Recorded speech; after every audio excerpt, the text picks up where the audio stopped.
In the spring part of the course, Mass Transfer in Environmental Engineering, there is no exam, but you can still earn points towards your grade, and you do that by doing the compulsory tasks where you can get bonus points.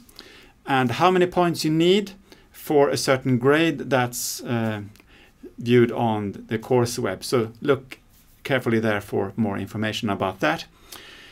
But apart from the compulsory tasks and the seminars that belong to those, you also need to go to compulsory study visits and to an ultra-short compulsory lab. And more information on the study visits and the lab is available on the course web. So where and when to be. Okay, so the compulsory tasks in the first 3 weeks, there are 3. So compulsory task 3, 4 and 5. Now, for compulsory task 3, we will divide you into groups, and we will try to sync that with a parallel course so that your schedule becomes easier, so it's easier for you to find meeting times and so on. The lab groups might be slightly different because of technical reasons and how many we can accept at the lab at the same time and so on. But anyway, you will have compulsory task 3 in a slightly larger group, so 4 or 5 students approximately. And then for compulsory task 4 and 5, you divide that group into 2 subgroups. And those subgroups you decide by yourself. And you need to sign up those groups on the course web. Okay, compulsory task 3, 4 and 5, they are very different, these 3. So compulsory task 3, that's a poster task. So the idea with that task is that you should learn something that you think is interesting and that you think that your fellow students might be interested in, and that's something that's related to the course, of course. And then you should create a poster, and that could look something like this. Or perhaps something like that.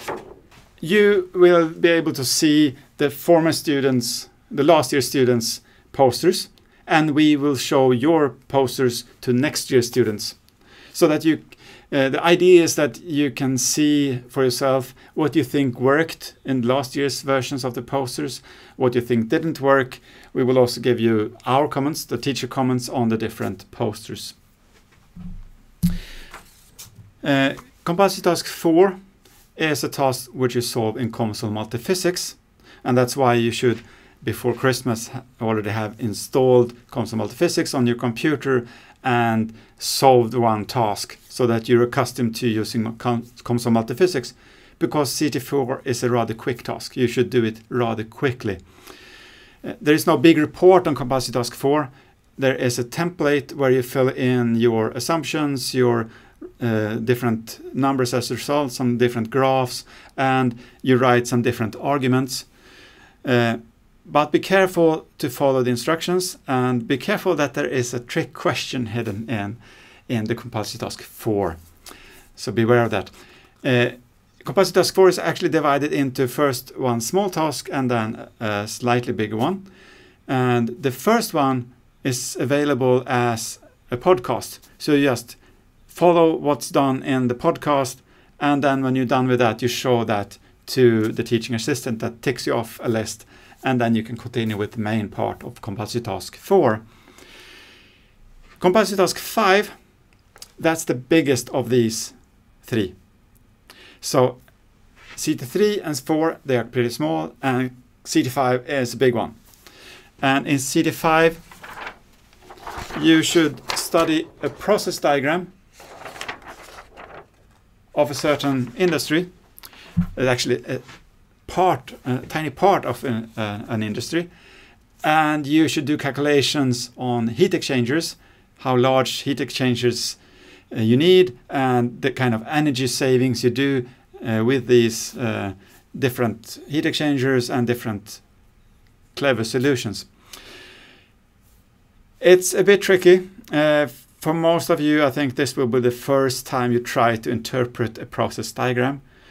So take your time to look through it, and we have booked a special time in the schedule where you're supposed to be prepared to have looked at the process diagram, so that we can handle many of these questions that pop up simultaneously with discussions and so on in the exercise. Use MATLAB or Excel for Composite Task 5, because you will do things wrong in Composite Task 5.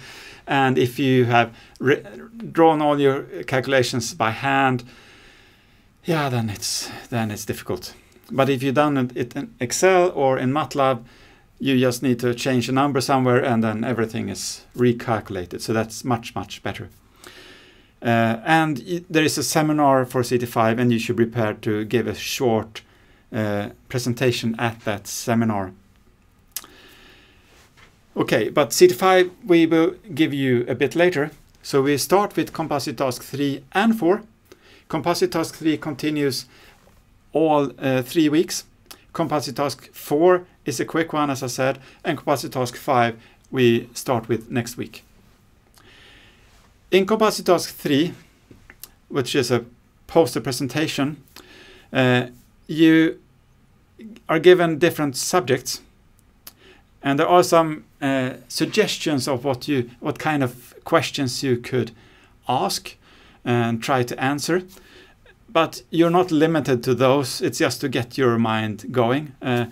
And take the opportunity to, on one of the study visits, ask questions that you think are related to your Composite Task 3 subject. Limit your work, that's important. Composite Task 3, you shouldn't spend too much time. The idea is that you should try new things. I think most of you haven't been presenting something standing by a poster, and this is what you should do in this task.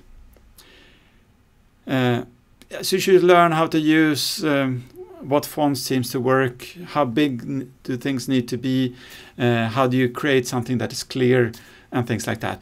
And this is to start to get your mind going. And look at the former students' posters and look at our comments.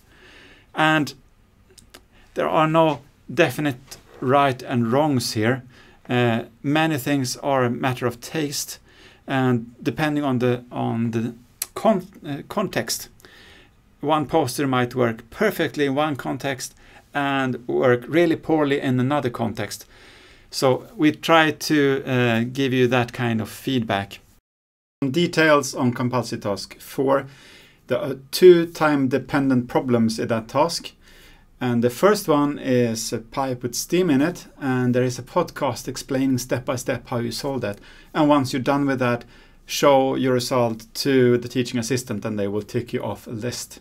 The second one is a potato in an oven, and you should simulate that and fill in the result template, and that result template you should give to another group, so you give each other peer feedback before handing your final report into the teachers through the course web.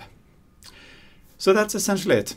Composite Task 3, 4 and 5. Remember, save your time, follow instructions carefully. When you follow instructions, read instructions, do what the instruction says, and before handing in, check back and read the instructions again and check every single thing there. Because that saves your time and it saves our time. And that's the way scientists do when they hand in manuscripts to journals. The last thing they do before clicking the send button is to go through all the specifications in the instructions to see that they have fulfilled every single detail in the instruction. So, good luck.